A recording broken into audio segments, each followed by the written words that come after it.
Hey guys, long time no see. It's been a while. Again. It's been a while. Yes. We have not done a podcast since January. I'm sorry to our plethora of listeners.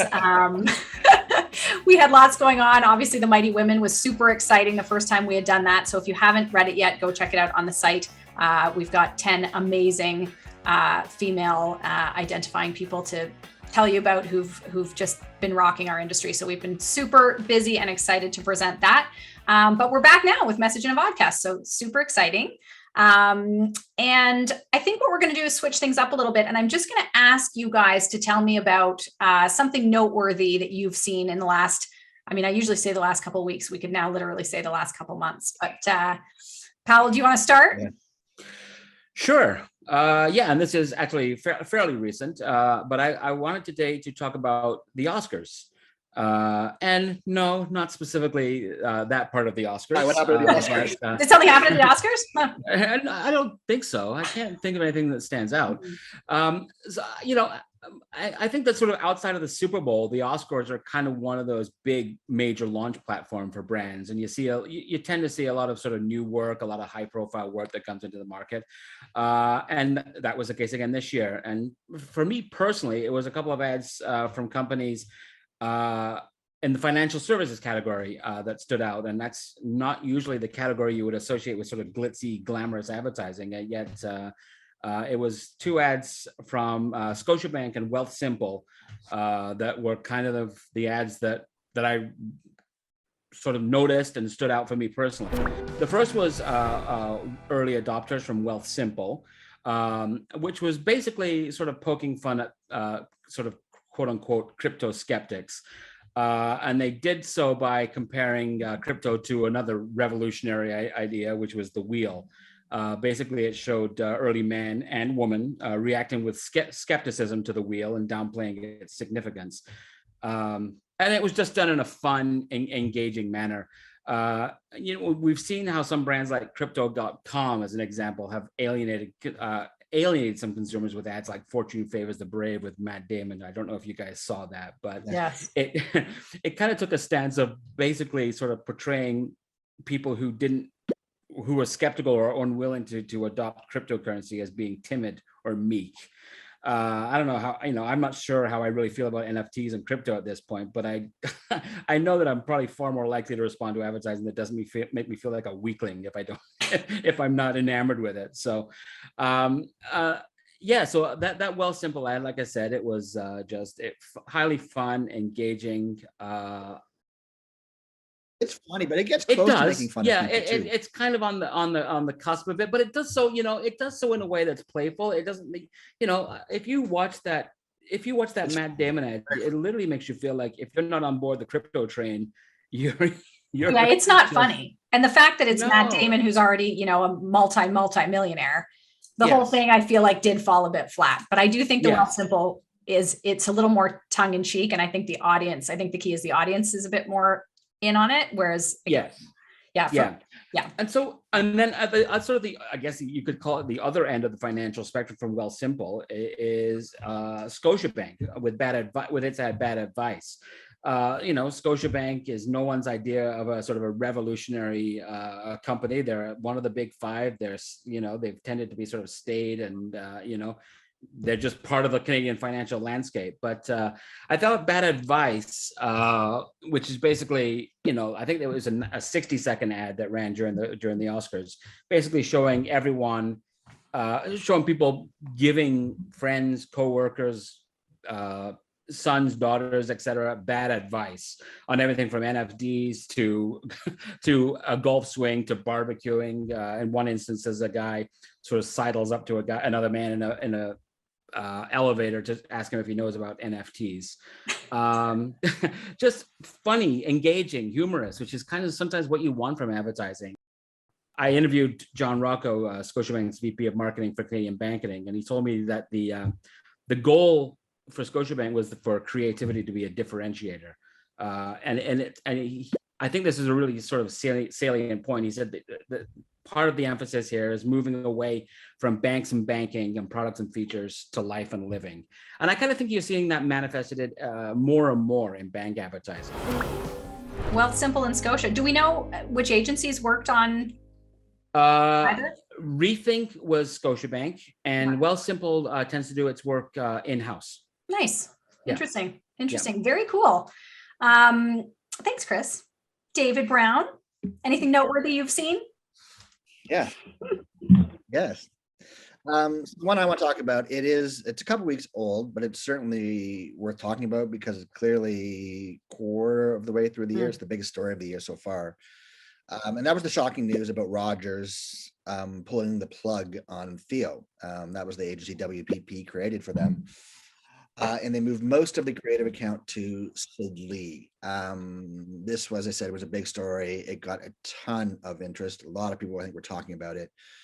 And even when I first heard it, I kind of reflexively, I'd heard the rumor and I was talking to somebody else about something completely different. And when I heard the rumor, it's almost comical, my reaction. Can you show us what you're doing? Show us exactly what you did.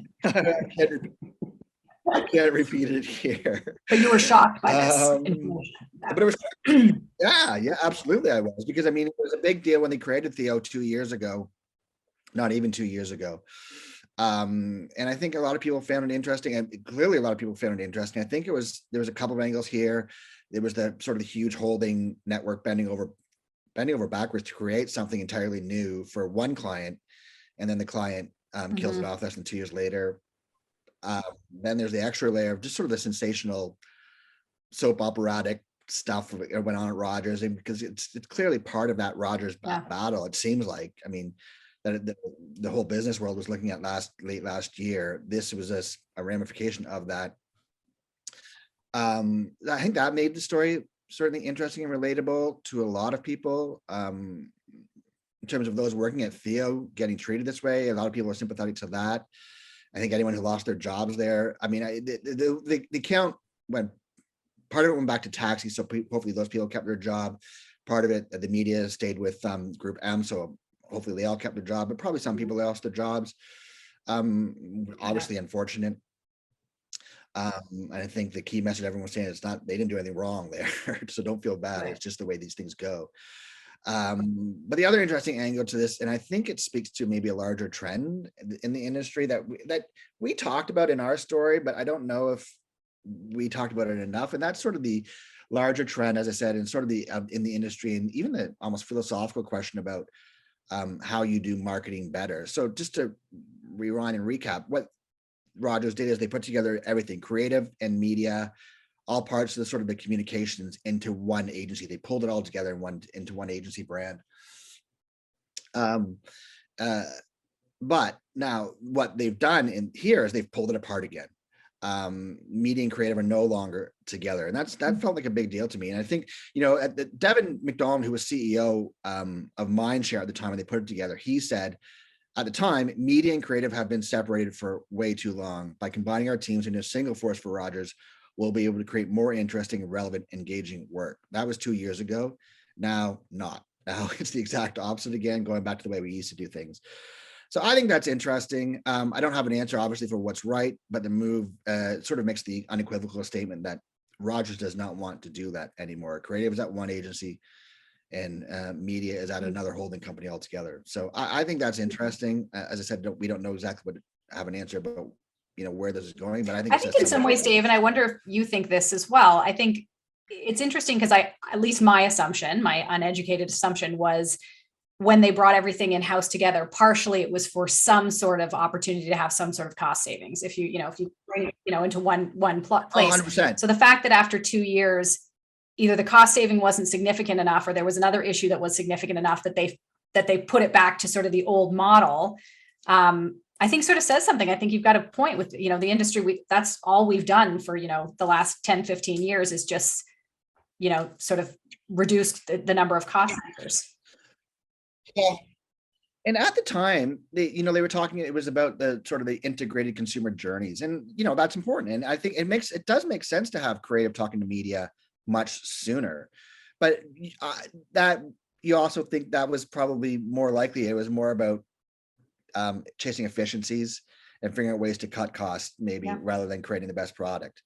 And who knows? And it was more about targeting and data and all those kind of the performance marketing sorts of things that we talk a lot about right now. And maybe they forgot a little bit about the sort of the big creativity in those kinds of things. I don't know. But yeah. And well read, obviously, on the site. Sure. I think, as I said, a lot of people, I think, felt this one sort of viscerally on those different levels. And then losing the job thing is a big deal. But I mean, anyone who spent any time in this industry can share a story about losing an account and losing your job. It's going to happen if you spend any time in the industry. And as I said, it's anyone who's feeling bad about it at formerly Theo, they shouldn't feel bad about it. Yeah, it just absolutely. Thanks, Dave. That was a great one.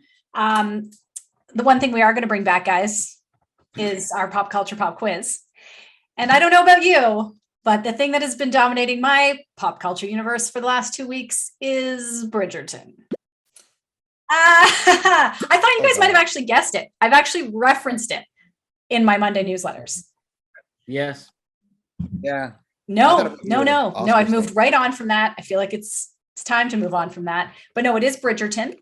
So I'm curious, before we start, did you guys watch any of them? Did you watch season 1, season 2? No. So this is going to be great. This is going to be great, guys. So without further ado, my first question, you're not going to know the answer to, but care to take a stab at what are the 2 central characters' names in season 1? Lord Thaddeus Peabottom. I only know the actor. It's a good guess. I appreciate you guys playing along. So it's Daphne and Simon, so played by Phoebe Deniver and Regé-Jean Page, respectively. And what I find amazing is if you look at these people's Instagram accounts before Bridgerton starts, and I knew to do it for season 2 because I could actually watch out for it. They start with 300,000 followers, respectable. And in a week, they go to 2 million, 3 million. It's incredible. So that's exactly what happened. It was a sort of a meteoric rise. Regé-Jean Page then went on to host Saturday Night Live. He's in a, obviously like every sort of British actor of a certain age, has been thrown into the Bond conversation now. So it's a real star-making vehicle. In terms of viewing, Netflix, again, is very specific about what they release. But I'm curious after, as I said, how sort of successful it was. Do you want to take a quick guess about how many households globally, according to Netflix, watched Bridgerton season 1 in its first 28 days? Globally. I feel like I should be able to make a guess on this because we talked It's about not bigger than It's Squid not Game, bigger no. than Squid Games, right? I can't remember those Squid Game numbers. 30 million? 30 million? Nope, 30 more. million. So it's 82 million. 82 million households in the first 28 days for season 1. Now for season 2, I was going to ask you guys who the main characters are, but you're not going to know. It's Kate Sharma and Anthony Bridgerton, aka the Viscount Bridgerton. But in its first, so it's only been out for a week and a half now. In its first week, do you care to take a guess at how many hours globally people watched it? How many hours were watched? Did they released the whole series in one shot. No. All 8 episodes you can So you binge. can binge it. Yeah, it was released on March 31st. How many hours have people watched this show since March 31st? You are extraordinarily close. 251.7 million. Wow. Dave, that was Wolf clap. real close for his absolute stab in the dark. Wow. Yeah. I think, Dave, I'm glad you went first. did you at that, Dave? Were you trying to come up with a number that was? I did my 8 times 30 million. Very good. Oh, look at that. Nicely done. 1.7 million. And there was actually a bump in season 1. So season 1 since March 31st has had another 34 million hours of viewing as well. So the whole thing is just a complete, juggernaut. I highly recommend you guys watching it, even just for the sake of pop culture. You can chat about it. If we had an office and a water cooler, we could all chat about it. So if you're looking, it's just too much now, though. There's too much. No, I mean stuff to watch. I mean, squeezing that in with my. It is such a good binge watch. I mean, you can watch it. You can just watch it 8 hours straight, and I think you should. That's my recommendation. Anyway, far too much bodice ripping for me, man. you got to see it. You got to at least try one. Try. I think I did. I think I tried it when it first blew up. And I do think don't you got both as far as prefer I season recall. 2. I'm just saying. I know you're not interested, but I'm just saying I think you both prefer season 2. That's all I'll say about it. Thank you for Okay. participating, as always, guys. Thank you. And let's not. We won't let it go this long. Next time, we'll see everybody again back on our bi-weekly schedule. So in a couple of weeks. Bye, guys. Thank Good. you. Okay. See you. Bye.